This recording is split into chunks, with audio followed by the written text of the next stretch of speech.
top. Inhale, squeeze tummy, right there, nice. Remember, eyes right here, nice, way better. Reach, puff chest, we got 8, we're at 3.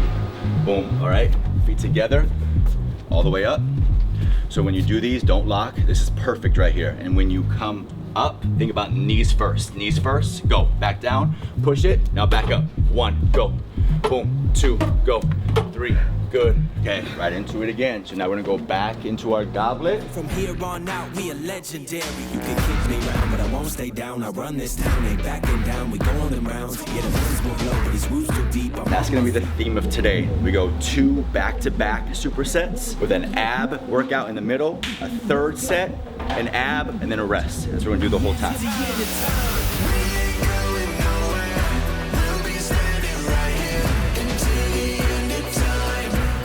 These are called skull crushers for a reason. They will crush your skull if you go down fast and out of control. So we control on the way down. Control, now you punch. You control, now you punch. 2 different paces here. Perfect, right there. You don't even need to go that deep. Okay, right when you feel a stretch on your inner thigh, you go back up, okay? The heavier we go, the slower we have to go. So go even slower than you think you should. Eyes stay right here and then squeeze your tummy.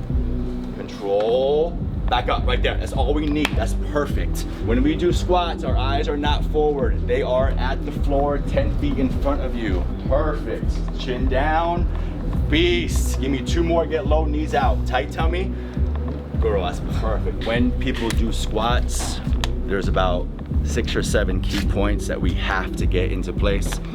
Most people, when they squat, put their feet wide and they go down.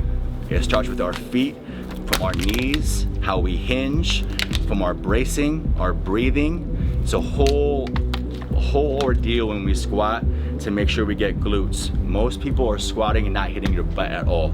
You have to do certain things to get our butt. People say, why isn't my butt growing? You're not doing squats right. So usually, when we do an RDL, it's here, stiff-legged, here, okay? So we're going all the way, quick rest. We don't go here, we don't here, let it rest. Power squeeze with our head down. All right, you got it. Jesus,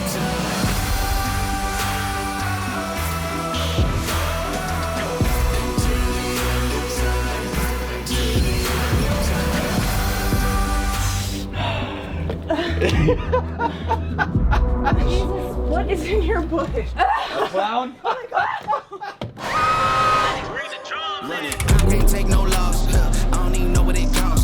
So just had a session. Usually what I do during the day, after about midday, is I'll go eat lunch, like pizza, usually maybe get a hamburger. Very low maintenance when it comes to food, but midday I'll take about 30 minutes to myself only, because right now my DMs are crazy. The app is crazy. People sending me foreign videos. So I eat quick, watch some TikToks. That's my like getaway time, is watching TikToks. It is the funniest shit ever. I know y'all can relate to me. And then I'll get on my app. I'll be doing foreign videos for an hour or 2, getting back people in my DMs, answering back new clients. We just had a open period for online. So we have about 50 new girls coming in, super excited. And the thing I'm trying to tell them is we gotta make this a process that is not about the body. You take your focus off your body and your body changes more. You stress less, your body changes more. It's literally, you would think it's a no-brainer, but to get girls to think and to adopt and to really embrace a mentality where you come into a training program not focusing on your body, it's a tad hard. So I'm trying to introduce this not only to my clients, but to everybody, because this is how you yield results. You take the focus off results. You don't get on the scale every 2 days. You don't get on the scale ever. You don't get in the mirror ever. I tell my clients, look in the mirror when you need to. You gotta put on makeup. You need to see if your fucking clothes go. That's it. That is it. The scale is gone. You're not critiquing yourself in the mirror. You're doing your work. And for the other 23 hours in a day, you are not thinking about your body at all. There is no thought that goes into my body. And when that happens, your body changes so much faster because you're not stressed. It's a mentality that's extremely hard to adopt because we've been wired to do the exact opposite our whole life, is fucking worry about our body. Because what do we see all the time? Bodies. I go on IG right now, I'm gonna see 20 girls half naked, ass in my face, quadruple D's bouncing in my face. And that's what girls see too. And don't let me get started on the effect it has on men. I'll go into that later. But the effect it has on women, all you guys see is perfection, day in and day out. It's hard for you not to compare. Comparing is a thief of happiness. And for those of you who don't know, a lot of you probably don't know, I'm abstinent now. I haven't had sex in about like 40 something days, almost 50 days. That's like 8 years to me in Ryan dog years, sex years. I've had consistent sex my whole life. And so for me to go almost 2 months without it, it's definitely hard, but it's needed for me. And I think more men should do it who are been sexually active for a long time. Because as men, what do we see when we go on social media? Our eyes and our brains are filled with ass and titties. And it does something to us. It waters us down big time. And when you watch porn, and then when you sleep with a high number of women throughout the course of your life, it's almost, and only a certain amount of men are going to agree with, or going to kind of see what I'm talking about or even empathize with me. But you start, nothing kind of excites you anymore, which is depressing as because during sex you want to be excited. You would like to think, I'm going to be excited during sex. All you see is ass and titties all day. Even when you're not even searching for porn. Even when you're not going to go watch porn. I break out my TikTok and my Instagram, and it is ass and titties all day. And you don't even know how it's affecting you. And I get questions all the time with men about quote unquote how to get women. How you get women is you do not think or try to get women. What do? You try to get you money. You become successful.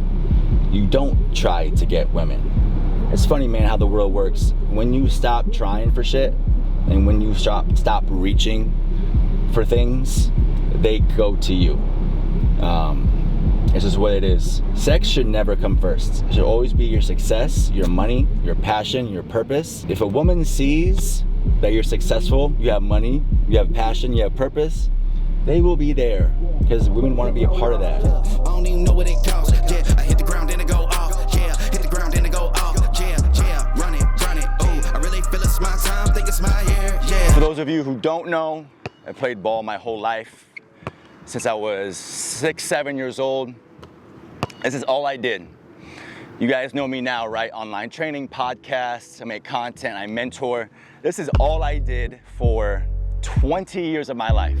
Just ball. I was All-American, college, went to go play professional basketball for about 3-4 years in Europe.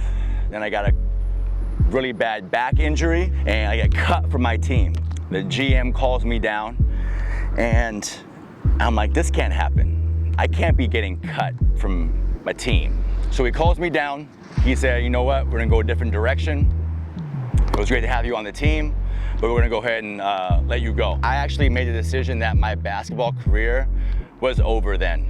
And this is for all you guys who think you're doing not enough in life, or you're too late, or your time clock is off. Listen to this shit. I'm 27, right? As a man, having no job, having no money, not even having a path, and then living with your grandma is not the best look. No one's lining up at my door to date me, right? I don't even have a place of my own. I don't have money. I don't even know what's next in my life. And this is about to turn 28. I'm about to turn 28. So, needless to say, I was a tad depressed. So now I'm like, you know what? What the fuck am I gonna do? I still wanna play basketball. Like, I play every day still. It was still my escape. So I decided, you know what? I love lifting weights. I'm gonna try to be a trainer. My goal was to get enough money to move out of my grandma's house. So 20 bucks an hour, training my aunts and uncles. They're just there just to fucking give me money, just help me out. They're not even working out.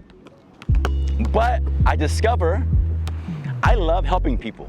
So then, here comes the break. My friend at the time played for the Phoenix Suns. He said, yo, come to Scottsdale.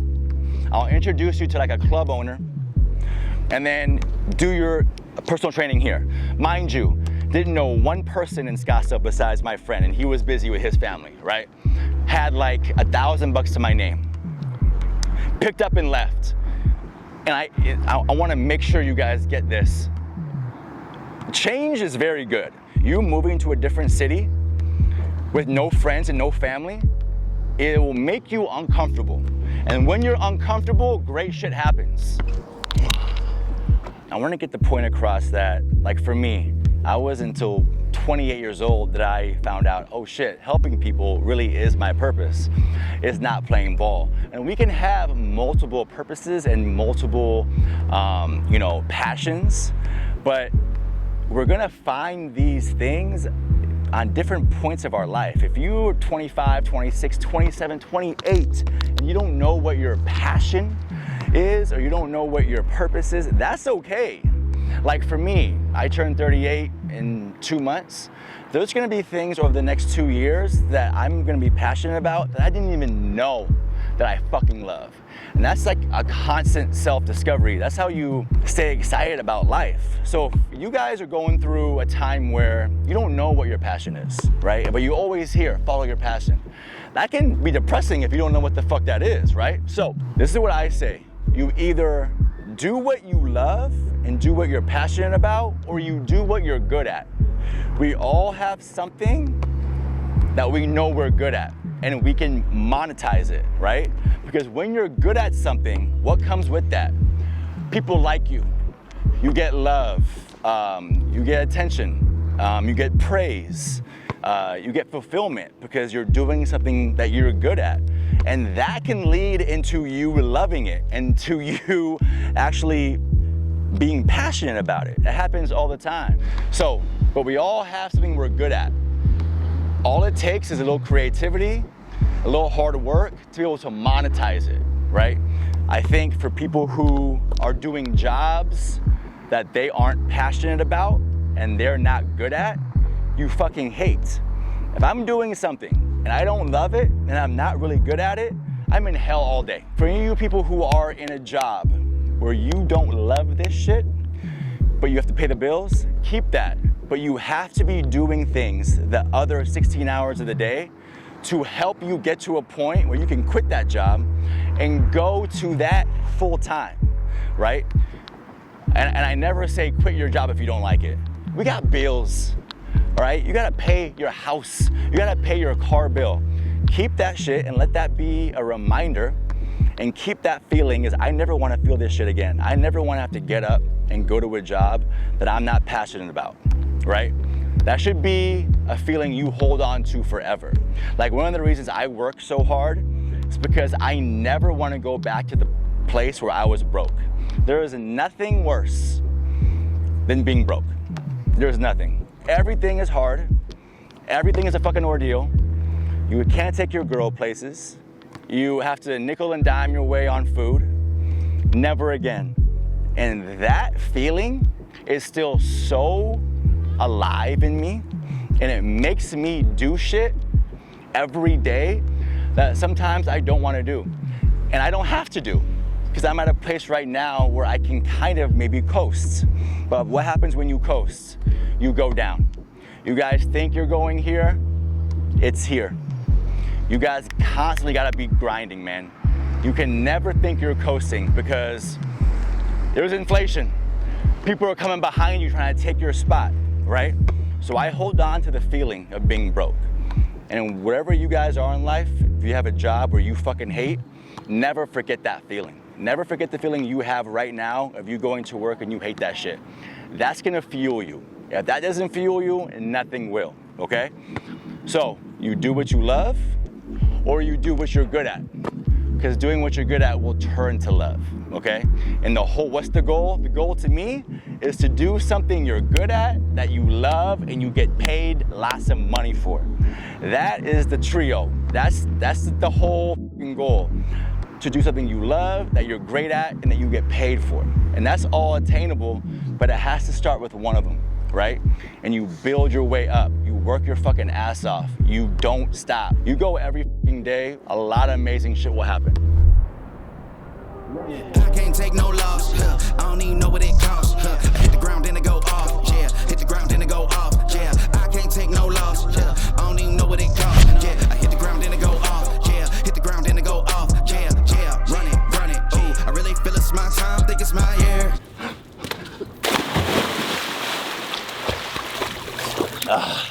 What's up, y'all? That's a day. Got a workout in. Got a couple of workouts, a couple of thrivers. Go in the pool now. Get out of my fucking house.